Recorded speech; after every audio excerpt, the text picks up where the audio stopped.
Miqtë e mi, ja ku po ritakohemi ditën e sotme sërish së bashku me mua Tirona Lilin për të ndarë rrëfimin të radhës.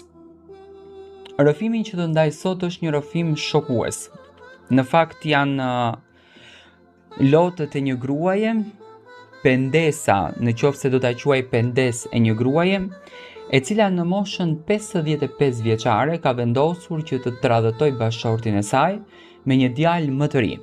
Çfarë e ka çuar drejt kësaj tradhtie, pse po e bën këtë tradhtin, ajo e ka shpjeguar në mënyrë të detajuar në letrën që më ka dërguar në emailin tim.